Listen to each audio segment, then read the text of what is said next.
Levantai-vos, levantai-vos,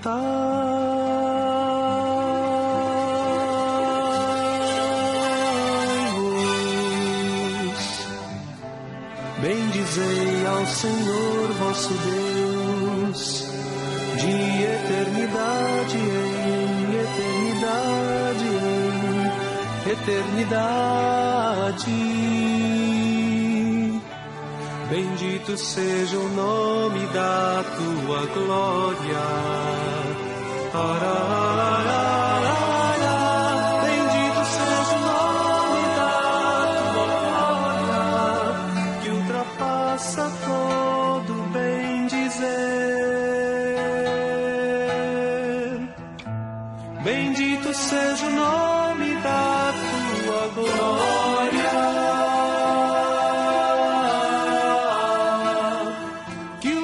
passa todo louvor. Bendito seja o nome da tua glória, que ultrapassa todo bem dizer. Bendito seja o nome da tua glória.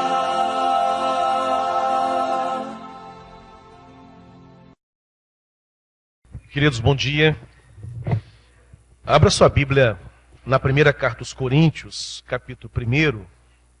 Louvar a Deus por essa manhã em que estamos na casa do Senhor.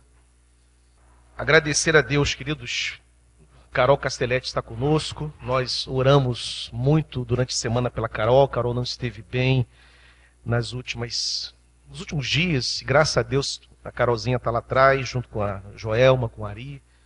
Louvado seja o nome do Senhor. Depois estaremos orando pela vida da Carol, agradecendo a Deus. E falando, querido, nesse agradecimento, em agradecimento ao Senhor, eu queria que durante esse mês que se aproxima, mês de outubro, que é o mês do aniversário da igreja, 74 anos, nós estaremos enfatizando bastante isso, embora também é um ano que vai ficar um tanto implicado, um tanto comprometido os 74 anos por causa da reforma, os 500 anos, né? Teremos inclusive na igreja programações especiais da reforma. Mas é uma ocasião de nós separarmos o tempo para agradecermos a Deus pela igreja, pelo que Deus já fez aqui, as pessoas que já passaram por aqui, que já se converteram, que foram alcançadas pela graça do Senhor. E enquanto o Mão Narado cantava essa última canção, e isso me jogou lá nos primeiros dias da minha conversão, eu aprendi a cantar essa canção numa igrejinha pentecostal, inclusive, lá em Apolo 3. Eu, na época, tinha uma amizade com o pessoal dali, era uma igreja congregacional independente, eles faziam muita vigília, eu gostava muito de vigílias, aquela coisa toda, e eles cantavam muito essa canção. E de tantos lugares que a gente hoje tem oportunidade de ir para poder pregar, e, claro, sempre somos abençoados na hora do louvor, né? Mas há lugares em que não se tem muito critério na hora de selecionar um repertório, né? E eu louvo a Deus pelo cuidado que aqui se tem, tanto do Mão Narado quanto do próprio Geração Escolhida. E conversando recentemente com o pastor Davidson, eu estava me dando conta da quantidade de pessoas talentosas que Deus deu à Igreja Congregacional de Niterói. Não é toda igreja, por exemplo, que tem a oportunidade, o privilégio de ter lembranças, que é excepcional, né? Começou o ministério no ano passado, acho que fez um ano, está fazendo um ano. Nem sei se Xelinha pensou em fazer um ano de aniversário de lembrança, seria bom se fizesse, né? O próprio Maranata, com seus mais de 40 anos, o Coral Fortunato. 3 grupos de coral, 3 corais.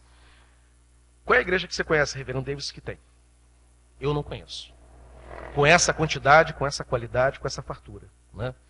Aí você pensa no Ministério de Louvor, você tem um Mão Narado, né? Qual é a igreja que consegue ter no mesmo time um Gazinho, um Vinícius, uma Marcele, uma Josiane, né? Uma Michele, no mesmo time?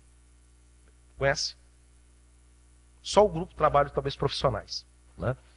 Que consegue manter tanta gente talentosa junto. Por causa dos convites que essas pessoas vão recebendo à medida que o tempo passa. O Vitor Hugo, né, que toca tudo que você puder imaginar, né?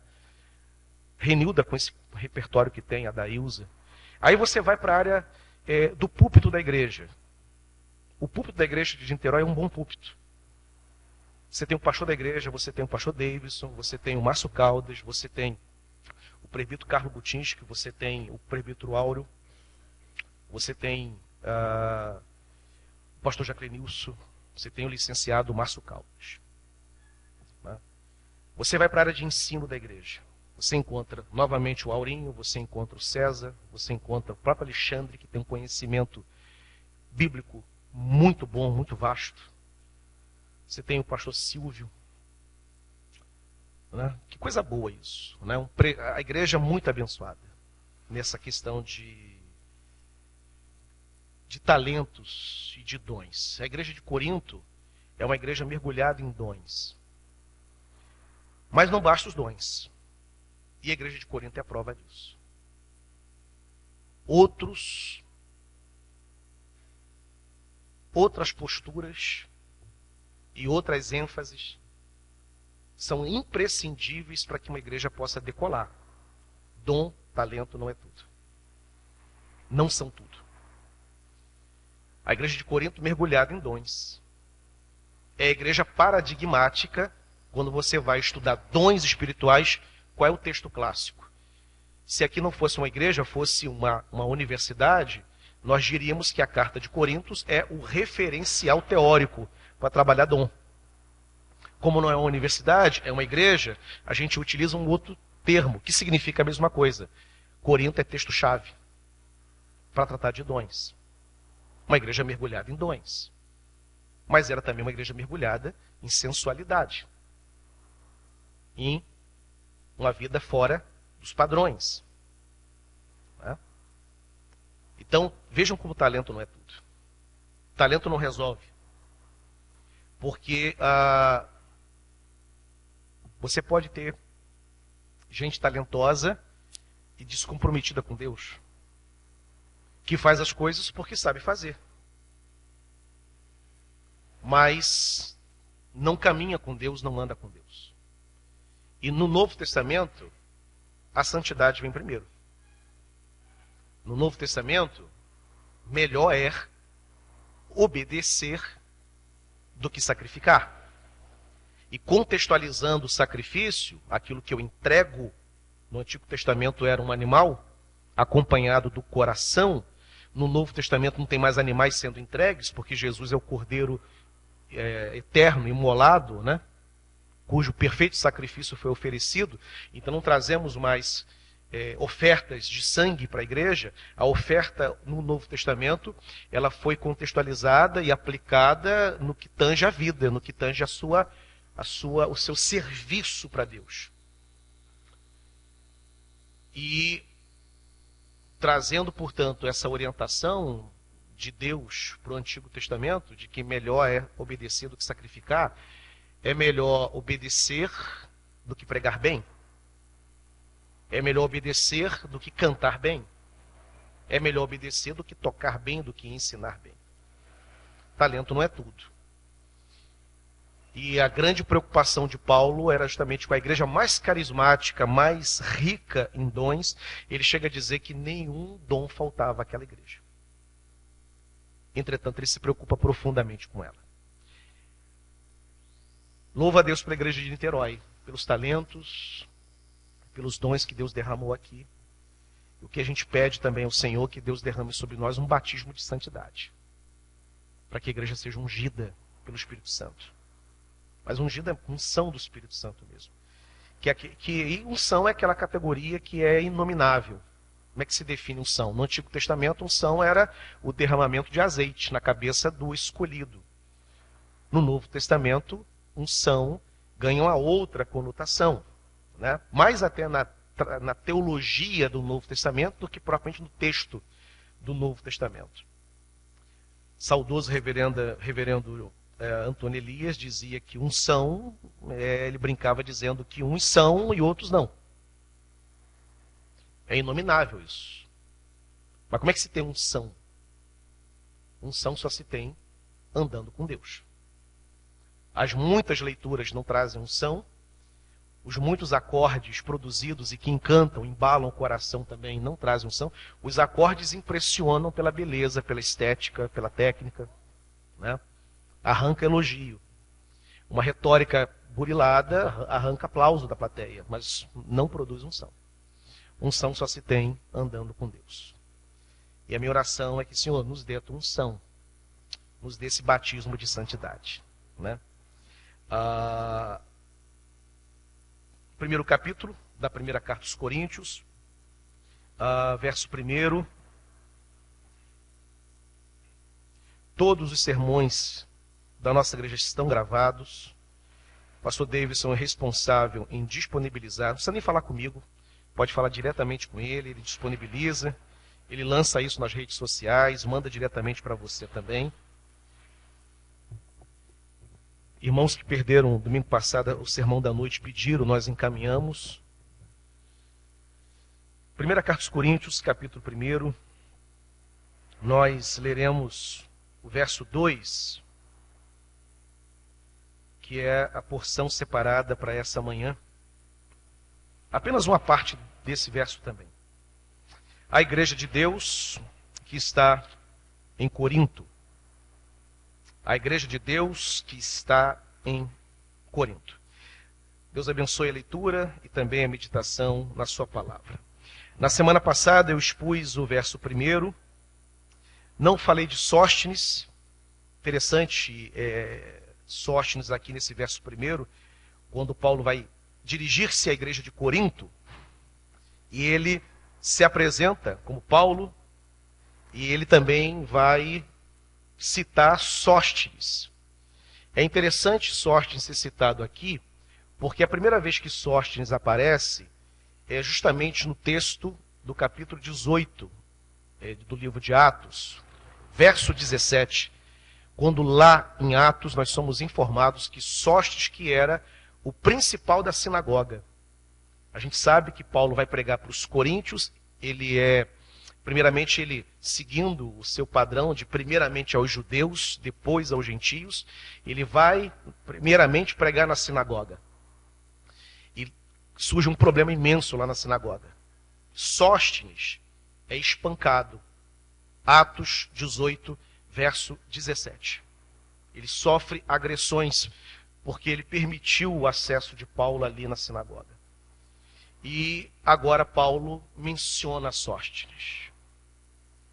Lá era alguém que estava sendo exposto ao evangelho e foi alvo da ira, da fúria dos judeus. Agora Paulo o coloca ao seu lado na hora de escrever a carta àquela comunidade aos coríntios. Então Sóstenes presencia e testemunha de que a pregação de Paulo surtira efeito a ponto de surgir uma igreja ali, fruto da pregação paulina. Lá, chefe da sinagoga, agora um irmão em Cristo, né? A vida dele mudou. E assim como a vida de todos nós muda quando somos expostos ao evangelho e quando a graça de Deus nos alcança. Não é à toa que Paulo vai dizer na segunda carta aos Coríntios: aquele que está em Cristo, nova criatura é. A graça de Deus alcançou Sóstenes. Mas o meu texto nessa manhã é o verso 2. A igreja de Deus que está em Corinto. Eu lembro, queridos, que essa foi exatamente esse trecho, uma das primeiras mensagens que eu preguei aqui na igreja quando eu cheguei há 5 anos. Preguei no domingo à noite, domingo de ceia, exatamente esse texto. E essa sentença que eu separei no verso 1, apesar de tão curta, ela é tão rica, porque Paulo ele vai, quando ele dirige-se à igreja de Corinto, Paulo ele vai tratar dos problemas que aquela igreja tem, e ele já estava informado dos muitos problemas da igreja. Quando nós abrimos a carta aos Coríntios, vamos nos deparando com um problema e vamos lendo.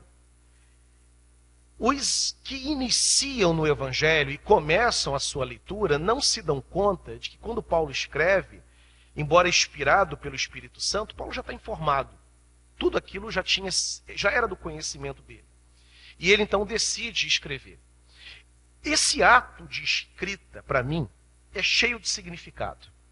Porque Paulo ele tinha todas as razões do mundo para ser um apóstolo, um pastor, um mestre, um teólogo, alguém comprometido com aquela congregação, profundamente frustrado, profundamente decepcionado. Porque os problemas que existiam naquela igreja de Corinto são problemas desgastantes. Eu já narrei aqui alguns deles, que estão presentes em toda a carta e que motivam a escrita paulina. Divisão, processos, irmãos processando uns aos outros, prostituição, que sempre foi um tema muito delicado por causa da moral cristã. O Decálogo diz que você só pode almejar a sua mulher, você não pode cobiçar a mulher do próximo. O contexto da prática sexual na teologia e na escritura sagrada principalmente é sempre dentro do casamento. A igreja de Corinto quebrava todas essas regras. Membros da igreja de Corinto. Incesto, exclusão social, discriminação, heresia. Os problemas da igreja de Corinto eram muitos. E que poderiam, por si, produzir no coração de Paulo uma profunda decepção. Porque nenhum de nós, e reconheçamos aqui, reverendo, nós não gostamos de lidar com esses problemas da igreja. São desgastantes, principalmente crise relacional. Irmãos que se brigam, irmãos que se engalfiam. É cansativo, é desgastante. E até porque, quando se briga, sempre tenta ganhar o pastor para o seu lado. Sempre o grupo que briga puxa o pastor para o lado dele, em detrimento do outro que faz a mesma coisa. Aliás, eu estou para ver ainda pessoas que às vezes têm problema e que digam assim: pastor, qual é a sua opinião sobre isso? A pessoa procura querendo ganhar o pastor para o lado dele. É desgastante. Crises relacionais dentro da igreja. E Paulo é informado, e eu fico imaginando como Paulo recebe essas notícias, porque nenhum plantador de igreja, ainda mais ele, que era tão visceral, né? Paulo é aquele... engraçado, a igreja de Corinto o considerava alguém sem carisma. A personalidade dele era fraca para os coríntios, talvez em comparação a Apolo, que era mais magnético na sua presença.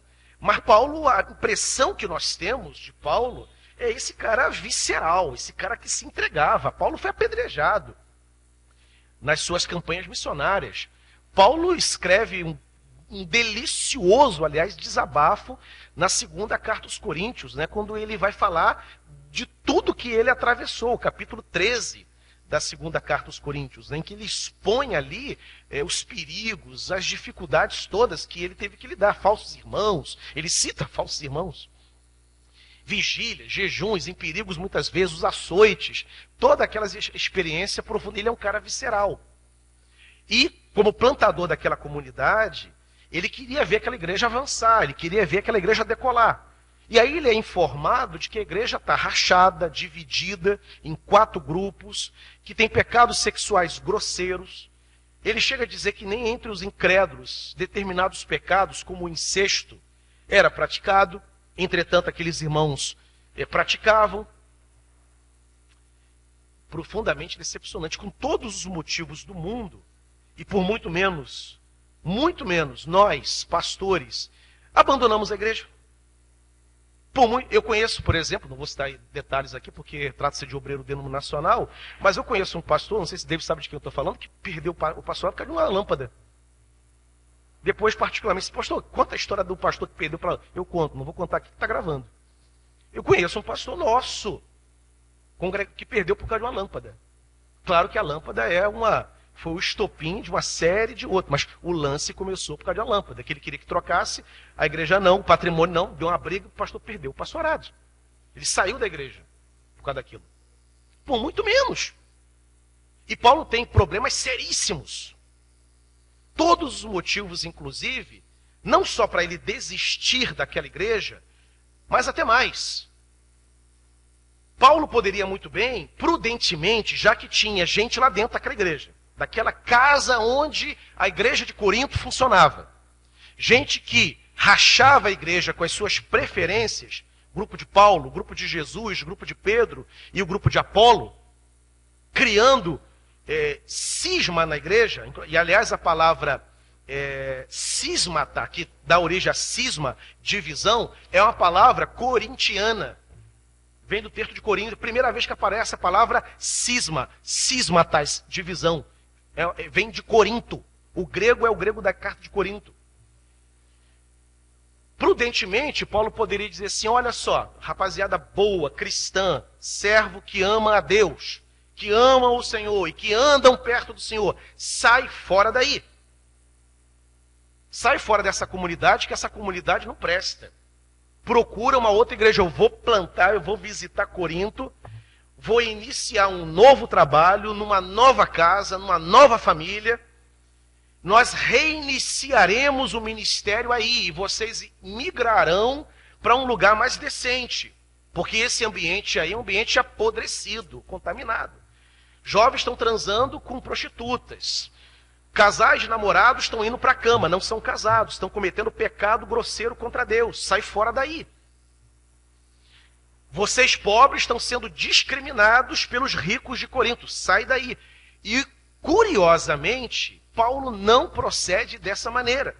Não só ele não desiste da igreja de Corinto, ele não só não recomenda a deserção por parte dos santos que levavam Deus a sério, e tinha também. Paulo vai, inclusive, na semana que vem, na sequência desse verso, na segunda sentença desse versículo, eu vou entrar na outra parte, quando Paulo vai falar sobre os santificados, os santos. Ele se dirige à igreja como tendo santos lá dentro. Reconhece os virtuosos que andavam com Deus, porque tinha, como toda igreja. Toda igreja tem essa dualidade, essa polaridade dos que andam com Deus e dos que não andam, que estão ali e não entenderam ainda o que significa uma igreja, o que é uma igreja. Isso vem de longe, desde Corinto. E Paulo, portanto, não sugere, não orienta que os comprometidos saiam para uma igreja mais pura. Seria talvez o conselho que nós dessemos a alguém. Ao saber que uma igreja está mergulhada em tantos problemas, diríamos, olha, vai para essa não, vai para aquela lá. Aquela lá, o negócio é mais leve. Essa aqui é uma igreja pesada. Os colegas fazem isso. Tem 3, 4 igrejas precisando de pastor.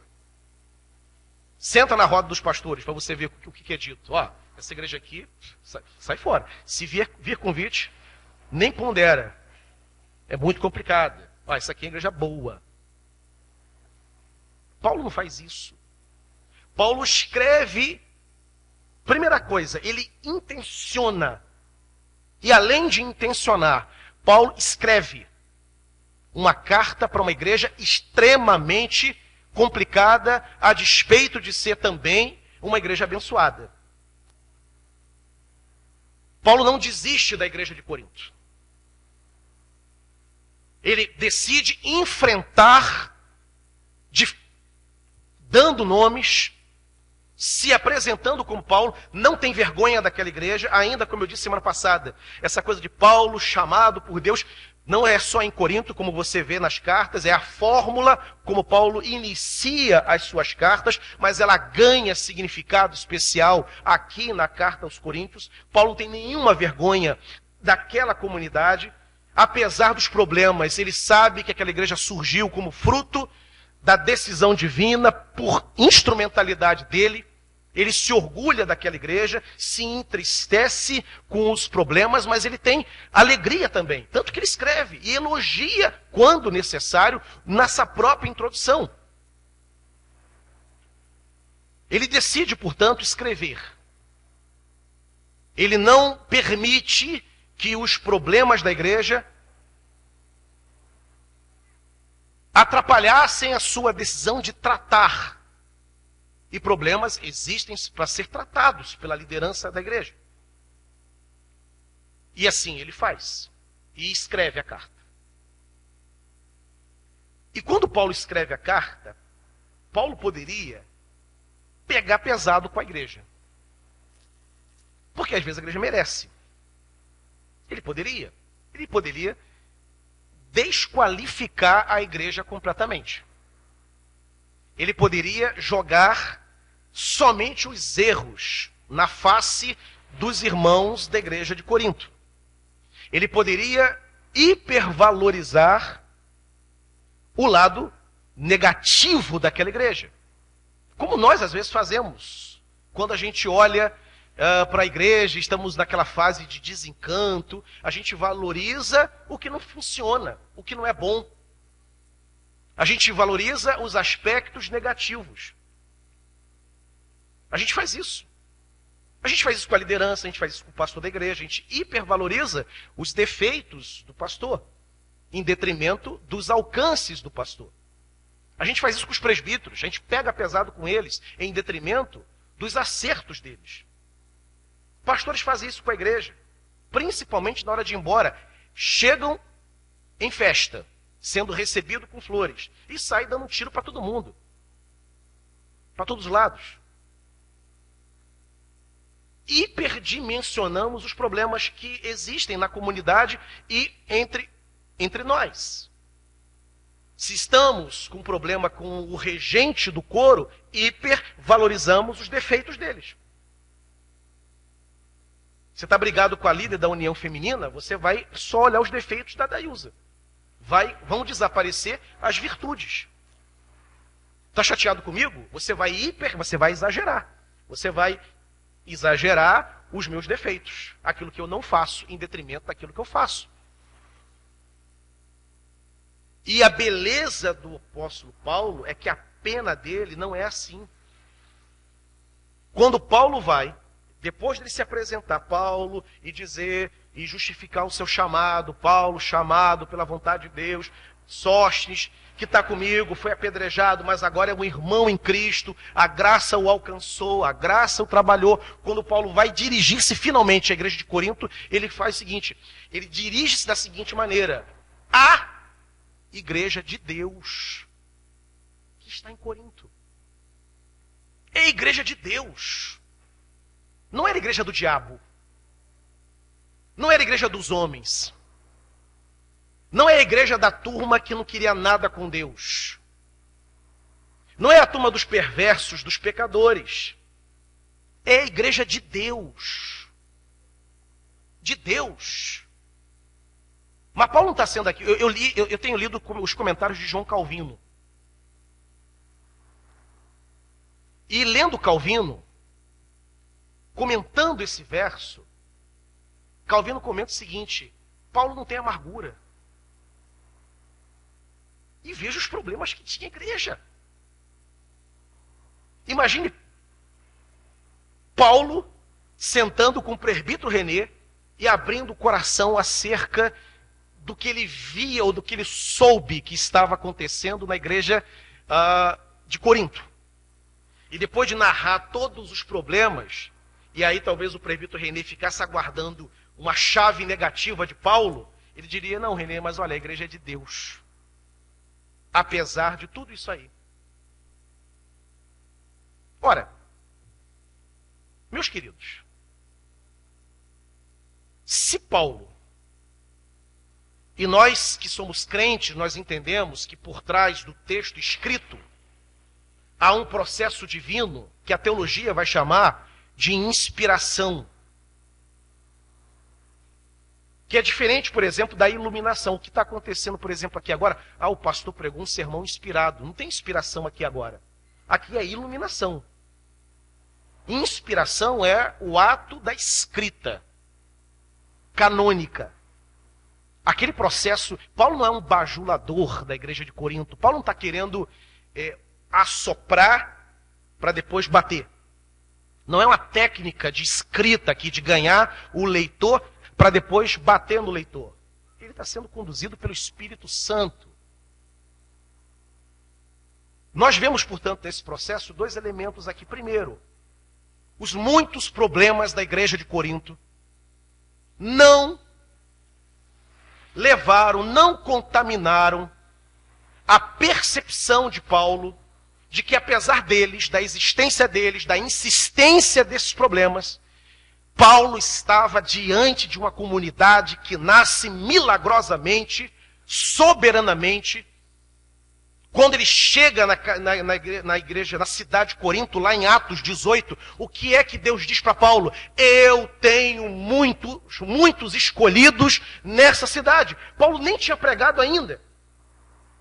Deus se refere aos eleitos de Corinto, que surgiriam no tempo, na história e na geografia da cidade, por meio da pregação dele, que é a causa instrumental do arrependimento, da fé e da conversão. Paulo prega e por meio da pregação vem a fé. Paulo, portanto, ele olha para aquela comunidade como uma comunidade cheia de Deus, que nasce no coração de Deus. Houve uma decisão eterna no céu, para que houvesse uma igreja em Corinto, e lá estava, diante de Paulo, a igreja, com os problemas, sim, porque Deus é perfeito, o motivador daquela comunidade, o animador daquela comunidade. Mas as pessoas, a comunidade em si, ela é imperfeita. E ela é mista, gente reta e gente que não é. Gente santa e gente que não é. Gente que leva a Deus a sério e gente que não leva. E Paulo não se permite deixar-se levar por aqueles que nada queriam com Deus. E ele não carrega cores pesadas, cores mais densas. No seu texto, ele elogia, ele reconhece que aquela igreja é uma igreja de Deus. Bem, eu falei do processo de inspiração.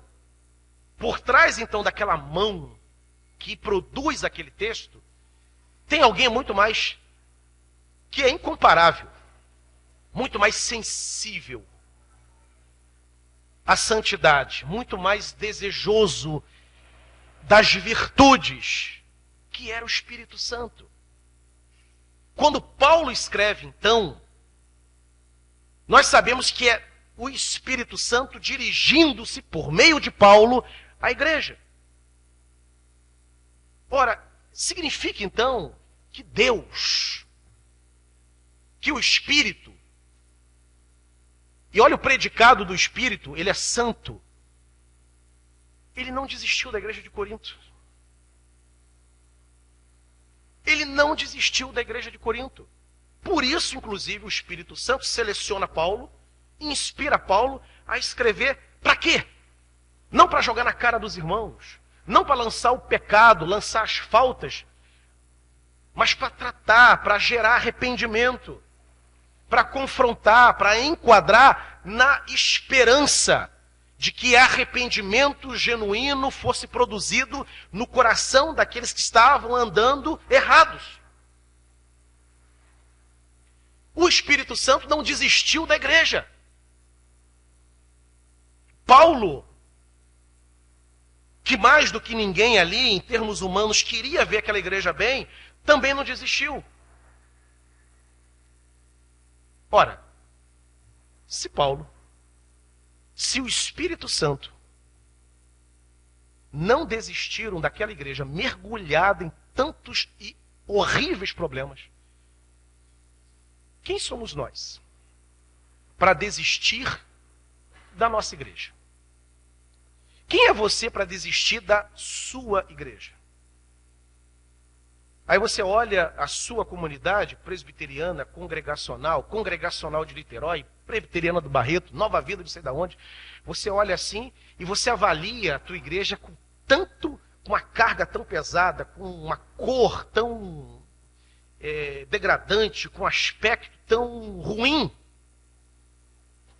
E você nada faz para tentar reverter, e ao contrário, expõe, reclama e se desapega daquela comunidade. É diferente de Paulo, que quer tratar. É diferente do Espírito, que chama os irmãos ao arrependimento e que não desiste daquela comunidade.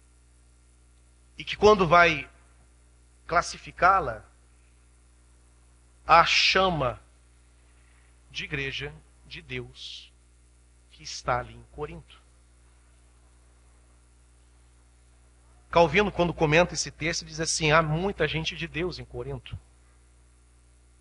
E aí eu lembrei muito de um sermão pregado pelo reverendo Jaclenilson aqui na igreja, que me marcou muito. Eu considero um dos melhores, o melhor que o Jaclenilson pregou, nos muitos que eu ouvi ele pregar e que foram bons. Mas aquele marcou muito. Quando ele expôs aqui a vida de Samuel.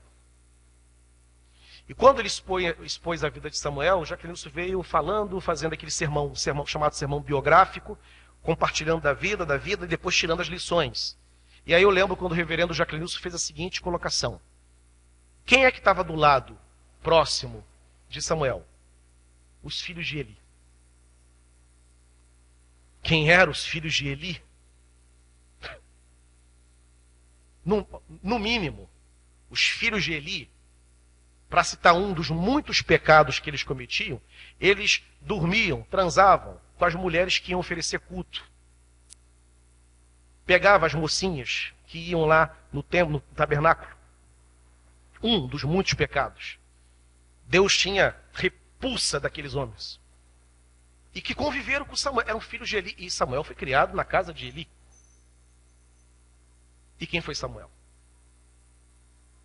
Aí Jaclenilson disse: quem está do lado dele, mas nenhuma influência teve sobre Samuel.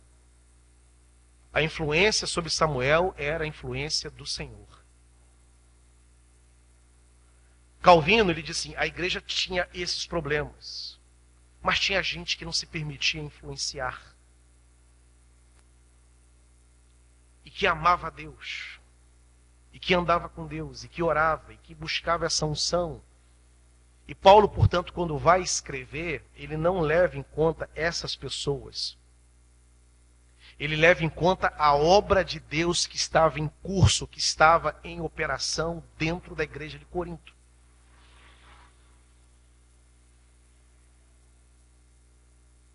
Deus olha para a comunidade. O pastor Davis tem pregado na carta, no livro do Apocalipse, no trecho que fala das igrejas, a fórmula como se encerra aquelas 7 cartas que são escritas às igrejas da Ásia. Quem tem ouvidos, ouça o que o Espírito diz às igrejas. O Espírito escreve às igrejas. Pede que a igreja ouça o que o Espírito está dizendo. E algumas igrejas ali da Ásia eram barra pesada. E o Espírito não desiste dessas igrejas. Por que eu vou desistir da minha? Por que eu vou desistir da minha denominação, que tem muitos problemas? Por que olharemos a nossa igreja com um aspecto negativo, se eu sei do que Deus está fazendo? E que ela é, sim, uma igreja de Deus. A igreja de Deus que está em Niterói. Olha como nós olhamos, perceba como nós olhamos. E perceba como Deus olha para o seu povo. Que direito nós temos? A minha oração, queridos, nessa manhã, baseado nesse... O quê? Quantas palavras nós temos aqui? A igreja de Deus que está em Corinto. 4, 6, 8. Essa sentença de 8 palavras. Diante da igreja em que Paulo se dirige, com tantos e grosseiros problemas, ele consegue olhar para aquela igreja como uma comunidade de Deus, digna de ser tratada e com esperança de que ela alcançasse arrependimento. É assim que Deus olha para nós, é assim que Deus olha para a nossa igreja. É assim que Deus olha, você que nos visita nessa manhã, e há visitantes aqui, é assim que Deus olha para a tua igreja. A igreja que você congrega com a sua família. Nós olhamos a igreja, ela não serve, não presta. Tais e tais e tais são os problemas dela, estou saindo dela por causa disso. Assim é como você olha. Veja como Deus olha. Ele olha como a igreja dele, como um povo dele. Deus tinha todos os motivos para abandonar o povo no deserto. Talvez eu abandonasse. Porque eu já tive desejos, eu já falei isso aqui, já tive desejo mais de uma vez em 12 anos para deixar o pastorado, me dedicar somente à docência religiosa. Porque os alunos desgastam menos. É totalmente diferente a relação do professor com o aluno do que pastor de igreja. É menos desgastante. Talvez eu abandonasse. Deus não. Se Deus não abandona, e Ele é digno, ninguém aqui é. Ele é santo, nós não somos. Ele é perfeito, pode jogar todos os nossos erros em face. Porque Ele é perfeito, Ele tem moral para isso. Eu não tenho moral para poder acusar o Davidson. Nem você tem. Somos pecadores, somos falhos. Hoje você acerta mais do que eu, amanhã eu acerto mais do que você, amanhã eu te ajudo numa queda, você me ajuda numa queda. Ponto. Agora, Deus, Ele pode chegar aqui, ó, todo mundo aqui está errado. Ele pode. E se esse ser sensível, santo, perfeito, altíssimo, extremamente qualificado, ele não desiste de andar no meio do seu povo. Ele anda em nosso meio. Ele está no meio de nós. O Espírito Santo está no meio de nós. Imaginemos, queridos, a tragédia que seria se Deus nos abandonasse. Se Ele fizesse o que nós às vezes pretendemos em fazer. Imaginou uma igreja sem o Espírito Santo? E convenhamos, tendo o Espírito Santo enchendo a igreja, nem todo louvor é aquele louvor, nem todo sermão é aquele sermão que te arrebata para o céu. Tem sermão que você dorme, tem sermão que você acha chato, tem um dia que louvor, todo mundo fez tudo direitinho, cantou bonitinho, mas a coisa não arrebatou a gente. Tem dias mais normais, tem dias que são mais áridos. Tem dias de que o sermão está difícil, a gente percebe do púlpito.